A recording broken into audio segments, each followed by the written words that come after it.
Whispers in the night. The night is at its peak.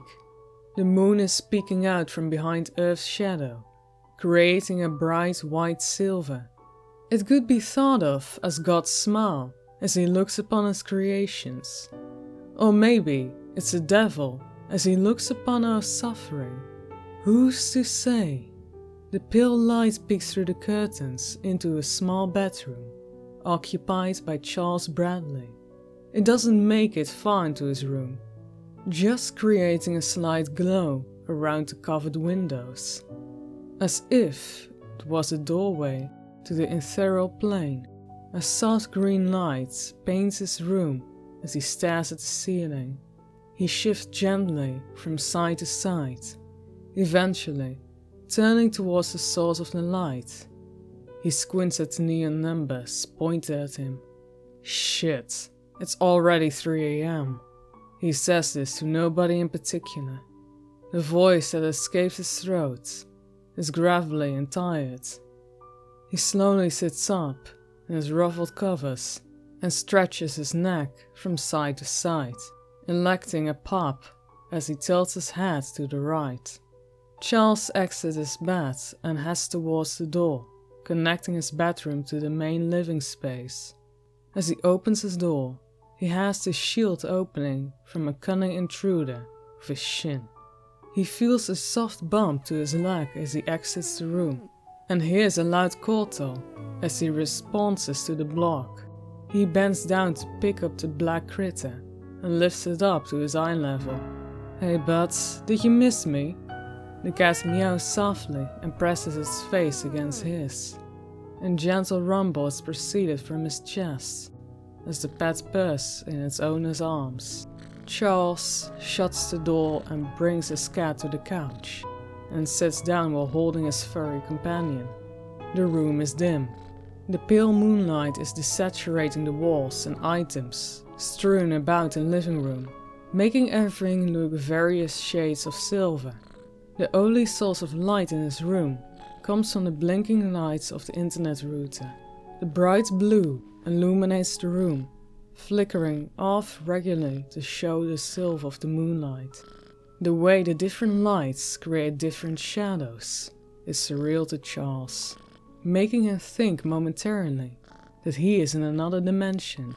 He lifts his hand off his purring feline friend to rub his eyes, hoping to increase his tiredness. "Well, Frank, another night of not being tired of me." Insomnia is a condition that plagues many people. The body needs sleep, and it can be unbelievably frustrating when you don't get any. One of the biggest causes is stress. In the 21st century, stress is as common as breathing for most people. Life used to be simpler, and stress was less common, but the difficulty of living has spiked in recent years. But a self-diagnosis can be faulty, and Charles Bradley doesn't necessarily have insomnia. You should try some tea. Charles puts Frank gingerly beside him on the couch and pats on his head. Frank responds with a tired groan with a hint of discontent of being off his owner's lap, slowly making his way to the kitchen to turn on the kettle. As the metal container clicks on and starts heating the water enclosed, Charles turns on the light and opens the cupboard. He makes a slight glance at the sink of dirty dishes, but pushes that off his mind. You should have rinsed those better. They will smell in the morning. They'll be fine. Charles looks at the dishes once again, with his hands rinsing the top at his temple, closing his eyes at the soothing relief. Stop that, Chuck. You know better. He runs back to the cupboard and looks at his selection of tea. He scans through the collection and picks up a box of Cherry Sunrise black tea and inspects the box. You'd be an idiot to drink that now. It will wake your dumb ass up more than it already is. Charles stops and puts the box back. He picks a box of chamomile tea and puts it back into his mug. He closes the cupboard and rubs his eyes again, letting out a long sigh as he does so. Dear, why don't you add some honey? It will soothe you and enhance the sweetness. Charles goes back into the cupboard and picks up the honey in there and ponders it momentarily. Doesn't sugar wake you up more? No, I'm not doing this anymore. He puts the honey on the counter with some force. Sweat starts to form on his forehead, dampening his hair slightly. His gaze is fixated on the counter as he takes some deep breaths. A small drop hits the counter, creating a mere whisper of a sound upon contact. He wipes his eyes, creating another sigh as he does so.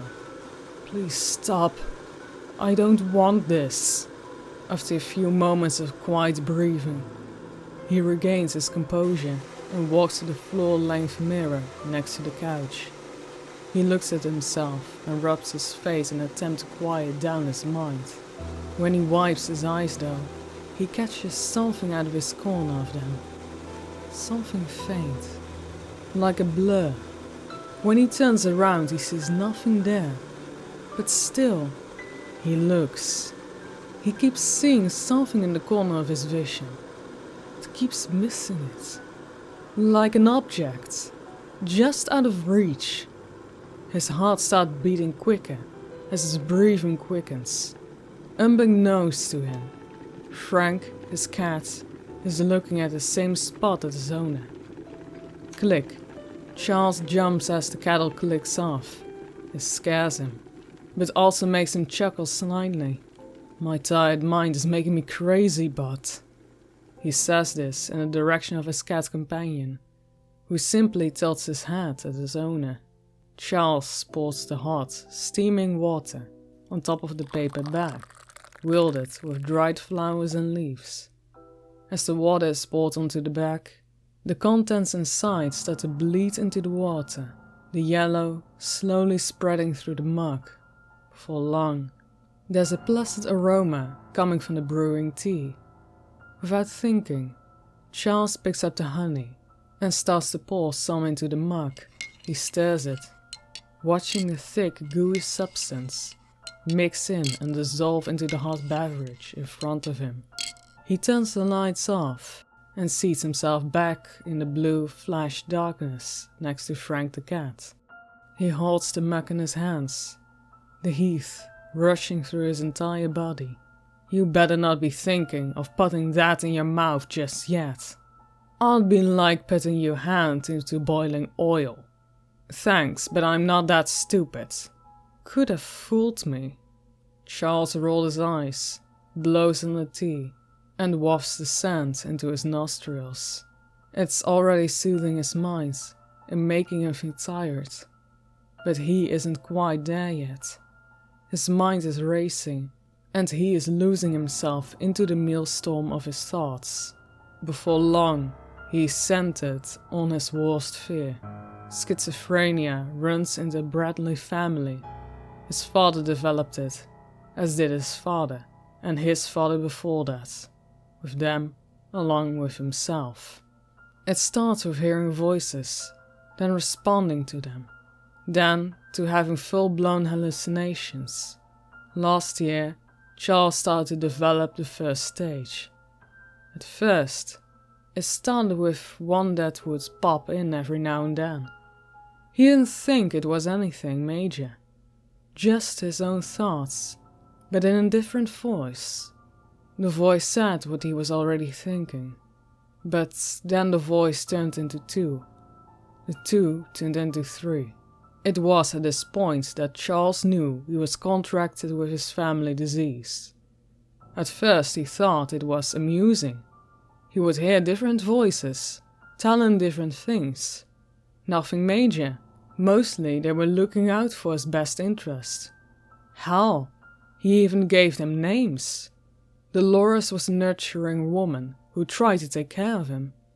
Clint was the classic crotchety old man who constantly called Charles a dumbass. Emily was his female counterpart, whose opinions matched his own, and often beat him to voicing them. Things were going well. He would only hear them a couple times a day. It went on like this for months, and Charles thought that if this was it, then it would be easy. His thoughts on this changed the day that he responded to a voice. He was cooking, making Alfredo sauce. He had prepared all the ingredients and he just started sautéing some garlic in butter. Some opinion would bring some great flavor into this, you know? Yeah, I know, but I'm really not a big onion guy.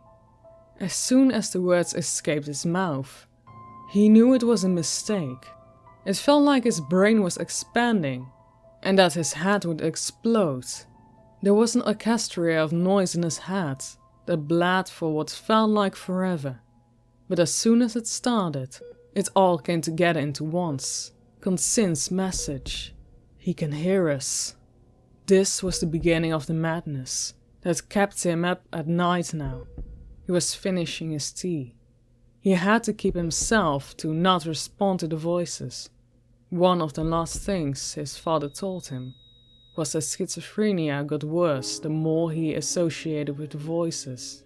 Charles couldn't let that happen. He started to tune them out, ignoring any thought that wasn't his own voice. But just like most things, there are good days and bad days. Right now, this was about a medium, but more on the bad side. As he sips his tea, he has to keep reminding himself that he shouldn't reply to these voices. That gives them power, right? The more power they had, the worse off his mental state would be. And that was the last thing Charles wanted. But sometimes it's easy to forget that rule.